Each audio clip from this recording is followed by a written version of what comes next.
What's going on, man? Welcome to MUHLARKEY with Markie here with DeAndre Wilson. What's going on, man? Nice to have you. Man, what's up? Hey, man, you got it all, man. You always have, man.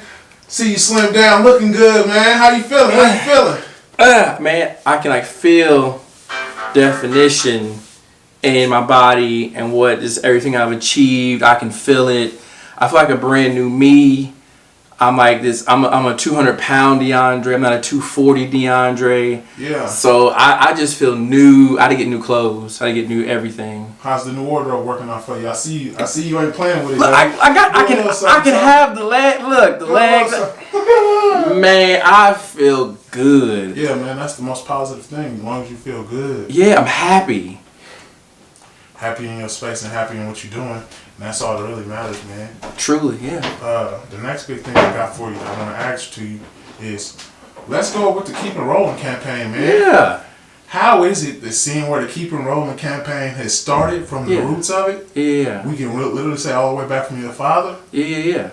To now. Man, so the first stage of Keep Rolling, it was just for me to get my health back. It was for me to own my body and my health, and that was it. And I would roll the tire at night because I wanted to be at one with the tire. I wanted to be by myself. And two, I didn't have the confidence nor the muscle. So as I'm trying to maneuver this thing or flip it, I would drop it. I'd bruise myself, and the frustration of, how did my dad do this, dying, deteriorating from the inside out, and maneuver this tire? It was frustrating because it's like, dang, he mastered that, and he was losing his muscle mass, and I just stuck to it. I got after it.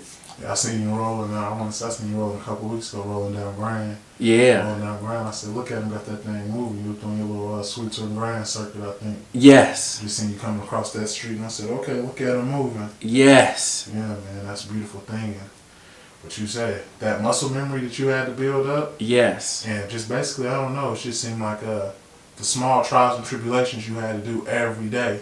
Every day. Seemed like that still make you a lot stronger up here. It does. And that's amazing. It's a level of mental toughness and concentration that we, as just everyone, have to tap into with our goals and our dreams, things that we truly want to accomplish. Because I didn't think this was going to happen. I just wanted to work out and own my health. But then I started to roll the tide during the day, and then things just kind of started to happen. And I saw similar things happen for my dad, but he wasn't really worried about it. He just was enjoying the time he had on earth. Yeah. And so it didn't bother me. I wasn't worried about it. My main goal was to own my health, and I want all my people in my community, all my black brothers and sisters, to think about owning their health as well. So I know what I do is extreme, but go walk around the block or something and own your health. So the Keep Rolling campaign, where it started, where it's at now, it's a huge platform for me. It's inspiring to others. I get stopped every day. People want to know and take a picture. And I appreciate that. I need that support and that love, especially where we're at in today's society. Yeah, gotta have some love, gotta have some support, Mm-hmm. I could care less about the support. I really need that love. Yeah. Make sure you love me when you see me. I don't care about everything else. Yeah, love me when you see me, because a lot of times I think that people forget that I'm a black man doing this, and it's the tire guy, or it's the cancer sucks guy. No, I'm a human first. I'm black. You got to acknowledge those two things first. Right, you can call him Mr. Wilson. Yeah, Mr. Wilson would be nice, or Dre, or DeAndre, not the tire guy. I get it, it's cool, it's that nickname, whatever, persona, I get it. But the two things, I am black and I'm human, you gotta acknowledge those first. Right, true fashion. Now let's go back to being black. Mm-hmm. In the last few recent weeks, we've had a few, I don't know, scrambles, more talks with the Evansville City Council in the 4th Ward. Yeah. How do you feel about the 4th Ward? Because the 4th Ward is, is your rolling ground. It is. I lived there my entire life. Our entire life. So yeah. to see buildings stay torn down, or to see what's really going on, you see downtown, and you go downtown, there's a new building popping up every time you go down there. Right. And you go to the 4th Ward, and you might see a house pop up, but it was nothing but a line of Habitat houses. Right. Which is nice because that helped the people live. But let's still talk about the other vacant lots that surround this whole entire area. Yeah. No, I mean, I look at Fourth Ward, the people that, it's a melting pot now. When I was coming up, it was all black people and some white people here and there, but it's really turned into a melting pot. And so it is truthfully a lot of poor people. I mean, it's where we're at. And I truly don't think that we're poor. We're labeled as poor. I just think that we're stuck in survival mode. I don't think anyone's poor. I just think, we're kind of smart, in a way, because if you move some roads, you got to pay for the neighborhood, and I think that we're there, we get what we want, we have what we need. But what I want people to do in Fourth Ward is we need to start planting more gardens. We need to do that to start eating healthy. That's the first thing. I want to see more gardens pop up. The second thing I want to see pop up is there's a lot of properties, a lot of vacancies that are available for $1 or being passed down and can be purchased. I think for us as a people, the ones that are labeled poor, we need to take it back for ourselves. We have to take it back because no one's going to do it for us. Those in power, those in control are just going to try to move in, take things over. But we as a people, as a community in TP Park, we have the ability to come together and pull it in for ourselves, do it for ourselves. And ultimately, if we started with the gardens, we're eating healthy, we're doing fitness, we're walking, or we're jogging, or we're running, our endorphins are released. And at that point, ideas, collaboration can happen. And I'm a truly a firm believer that we can create our own Black Wall Street in the Fourth Ward, but it's got to start with us. We can't rely on them to do it. And I say that with the utmost respect and the utmost vision and highest respect for my people, because I own 2 businesses. So I know it's possible. We just have to stand up. There's a meme I saw on social media. It was 4 white men sitting around a table, and it was 4 African Americans on their hands and knees as the legs of the table. And the caption was, "What if we just stood up? Let's just stand up. Let's own property. Let's plant gardens. Let's start working out. Let's do it for ourselves." We don't have to ask them for money because we know that we're not going to get it. But we know that there are grants available for minority-owned businesses. Of course, we don't know about it, and they don't tell us, so they can use that money for other things. But there is free money out there for minority-owned businesses. And if you're looking in Evansville and you can't find it, look outside of the state. Look at the state level. There's free money everywhere, and I will argue that point all day, every day, because I've heard it for so long.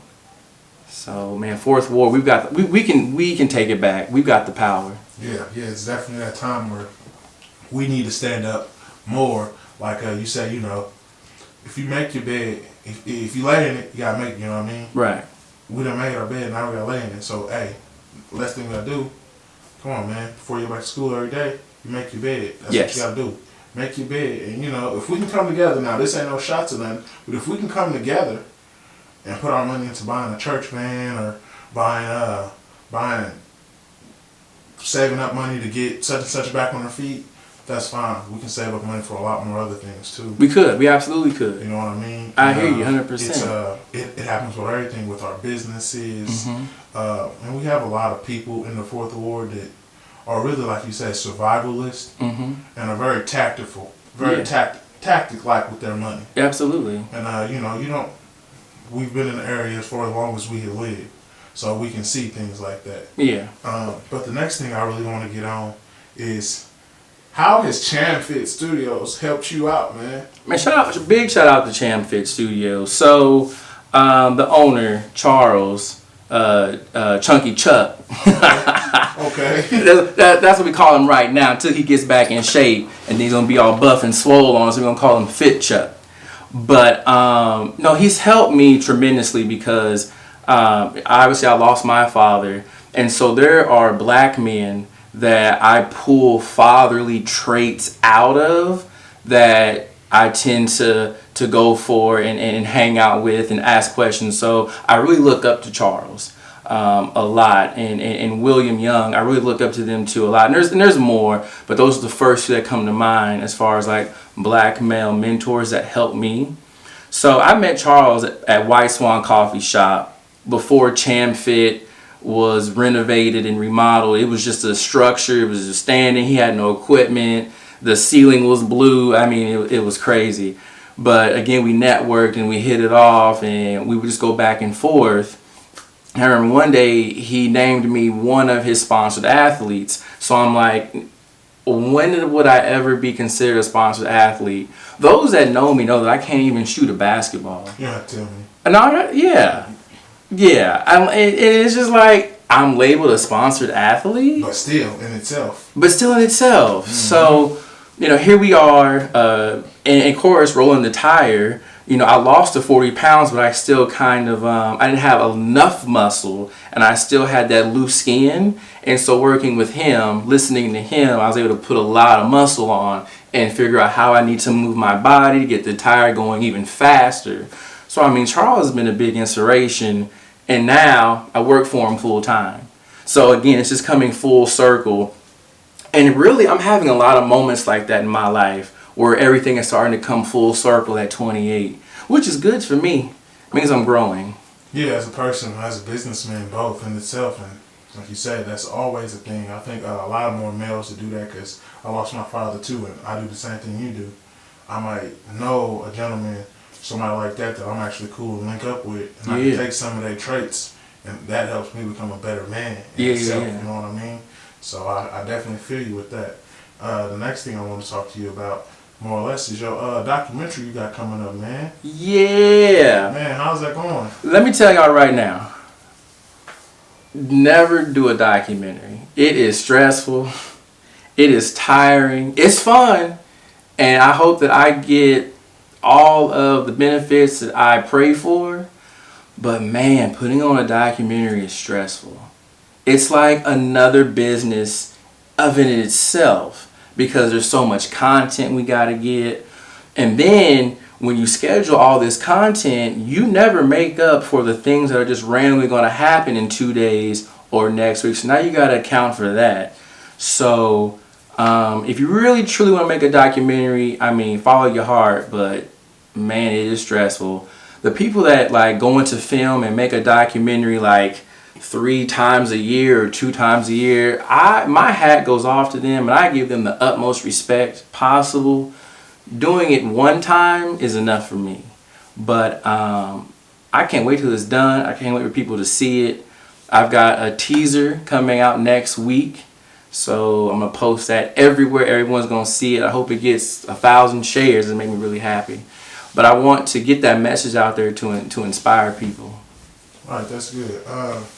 With that message going out there to inspire people, with that, how is that coming with you and with the website, like? Because I know you're doing 2 things at once. Yeah. So right now, working on a website for the Keep Rolling campaign. That way, people can see everything that I'm doing, the events I'm going to be doing, my mileage. They can also donate to the Keep Rolling campaign, so that I can host campaigns for certain nonprofits around Evansville. There's a weird stigma with nonprofits saying like they keep going to the same well for the same water without putting in work for it. They just keep asking for money, so to speak. And I'm here to help nonprofits put some work in, and we're gonna raise some money together. And so you'll be able to go to the website and see all of that work. So the website is going to be very intricate as far as like moving around on it and seeing everything that I'm doing. I'm going to put everything on there. Transparent. Absolutely. Interviews will be on there. Podcasts will be on there. Yeah. How the podcast going, man? I like the podcast. I see you be jumping in and jumping off. Yeah. You're busy, man. I try to be busy. Yeah, I try. You have to stay focused. Yeah. You got to keep your blinders on in the world of today. Yes. The podcast tour. Now, a lot of people get confused. They think I have my own podcast, and I don't. My podcast tour consists of me getting on social media platforms and in the search engine, typing in podcast host, podcast owner, entrepreneurship podcast, something podcast related. Wow. Hitting search, all of them will pop up. And then from there, I will contact all those hosts and owners with my press kit saying, hey, let me come on your show to tell my story, because I'm looking at this from an outreach perspective as well as them being able to donate. So, for example, I was on a podcast in Boston. Now, the gentleman, Bobby, lives in Boston. I was on his platform. But the cool thing is now that we connected, whenever I do a campaign, I'm going to say, hey, Bobby, here's my campaign. He's going to go tell people in Boston what I'm doing. Right. I'm thinking about the bigger picture. I'm thinking about outside of Evansville. Don't get me wrong. I love my city, but I'm thinking bigger picture. But you have to branch out. I just had to talk with the dude the other day, Max B, you know what I'm saying? He's on the same thing, man, you know, branching out. Yeah. Moving things, you know. It's cool to be, yeah. It's cool to have everything here, but you also have to branch out. It's the absolutely thing, you know. A tree don't stay in one place, man. Yeah. So when I go to Boston and connect with Bobby, he can introduce me to Pete X amount of people. Yeah, Pete from Pennsylvania. Yeah. You can go on. He'll be like, remember Dre with the Keep Rolling campaign? You gave him $20 for his campaign. Well, this is him. Yeah. You know. Yeah. So. And how is it working with a lot of the nonprofit organizations around here, man? What I did was I talked to a couple of the execs to get a feeler about how nonprofit donation works and how campaigns should work and how collaboration should be done between two or more organizations. Everyone's positive about it and gave me the thumbs up, and they're very supportive, and they're ready for me to say, hey, I'm rolling for you this month. Come on. So everyone's patiently waiting. Good. The next question I really got to ask you, now this is going to be an off one, but everybody get asked this on Markie. Okay. So, Biggie or Tupac? It just flat out Biggie or Tupac? Yeah, flat out. No stipulation. Biggie. Okay, my dog. I'm gonna go. He was a spitter. Not to say Tupac wasn't, but Biggie was flow and the wordplay. He was nice with it. Yeah. But like if I'm going to a city council meeting, I'm going with Tupac because he knows his stuff. He gonna be ready to call some people out. Right. I'm going there. But any other time, we going with Biggie. Okay. I'm gonna turn the tables all the way back to Turn Table LLC. Let's go. Hey man. So y'all are some great cooks. Yeah. Great hostess. Y'all hospitality is A1. That's what we do. It's nothing to talk about when it comes to those things. Yes. Now tell me, myself, and the people of the tri-state area, when we can expect something from y'all, man. I like to see y'all boys pop up at events. I see everybody else pop up. I know y'all can't do the lamb out there in the open like that, but I know y'all might be able to do a little something, man. Y'all some bad boys. Yeah. So, first of all, we appreciate that. We love hearing that. Man, but for us, we are thinking about doing a few festivals. We're thinking about collaborating with another nonprofit, trying to see how that would work. So we got some things working, but our main battle is finding a kitchen. In order to do what we love to do, we need a kitchen space, and you know, we started in the house, and then we moved into a commercial kitchen and moved into another one, and then we lost it, and it kind of set us back. But Jeff and I are taking this time to like grow and figure out what the heck we did wrong, so that when we come back, it's that much better. But you know, hopefully, you know. Maybe next year, whenever Parks Fest or the Jazz and Wine Festival, you know, we may pop up, or maybe First Fridays. Yeah, I know. COVID-19. Yeah. A worldwide pandemic. It affected everybody. It did. It's taken more of 2020 than the calendars it took. Yes. So we're just looking at it like that, and I know that's probably putting a stop on everything. But exactly what you said, man. First Friday, Jazz and Wine. All of that. You know, it's a lot of places y'all can hit, and I would love to see that Turn Table LLC out there smack like that, because I already know what I'm in for. Yeah. I already know what my stomach in for. Yeah, we're working on it. We're working on it. The problem that I run into when I talk to investors and networking is that R word, restaurant. Jeff and I, we don't want a restaurant. We want to enjoy our lives. Jeff has a family. I have another business. So we want to provide hospitality, provide A1 customer service and excellent food, give it to you, and then be done. We don't need the restaurant, nor do we want it. And so you still have that mindset of, oh, restaurant? No, we just need a kitchen. And the crazy thing is there's like 1,000 of them around the area, but you still have that mindset of, well, they don't understand the concept of we can come in, prep, store, take the food out, or have a pop-up on site and be done. Wash the dishes, put it away, and be done. So having that conversation now, it is ongoing. It is a battle, but I think we're gonna get there. I'm confident in the people that I've met recently, and I think we'll get there. Now, when everybody hear restaurant, it's either risk or reward. Absolutely. Go big or go home. Yeah. We could be scratching 2 rocks together. Yeah. We can be getting matching rocks together. Yeah. So, is it more difficult in the 4th ward to find what you're looking for, and have you had options outside? So, well, Jeff and I, we lived in the 4th ward, and that's how Turn Table got started, because 4th ward is a food desert. And so we've looked for spaces in our community, and the buildings that we've come across have been ignored for like 70 years. And in order to just bring it up to functioning state is a whole 6 figures before we get into putting a kitchen equipment in there and a grease trap in it and all of those things. Right. And I really don't want to go outside of the 4th ward because I feel like if you did, you would have to change your recipes up. You couldn't, so to speak, my favorite saying, put your foot in it. Yeah. You know, you'd have to like... Take your foot out, put your elbow in. Yeah. Put your whole foot in. Yeah, being located somewhere else, I feel like you'd have to do that. And I've heard that before in the past from other restaurant owners, so I'm not wrong to say that.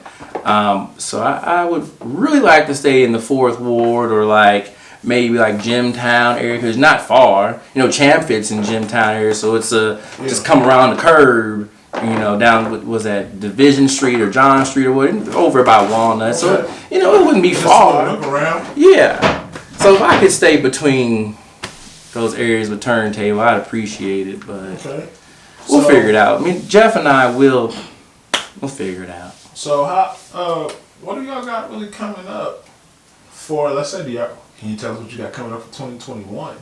Oh, with Turn Table? Yeah. Hopefully, fingers crossed, say a prayer for us, we will be teaming up with a local nonprofit. I can't give you too much more than that, but hopefully, stay tuned. 2021, we'll be locked in with a nonprofit and help them get things going. Okay, man. The next question, and possibly the last question, depending on how we twist this and turn this. Mm-hmm. With everything that you got going on in the community, and with your face value, and with your namesake, and with actually what you do behind everything that you push, do you see yourself? Of course, you see yourself evolving. But what's the next step for DeAndre Wilson? Multiple business owner. I would like to own 3 businesses, so just one more. And after all 3 of them are sustainable, I've thrown around the idea of moving, but I figured if I did that, what would happen? And I'm not saying that like I need to be here to help, but I'm like I can aid into the success of what people have going on. So I might stay. I don't know. We'll figure it out. But I love San Antonio. When I was there, and to be submerged in culture. And that's the thing with San Antonio. See, when you go down there to Texas, it's never a dull moment. And I'm talking about with your taste buds, because you can have Ling Ling across the street, and you can have Jeff and Bob. Come on, bro.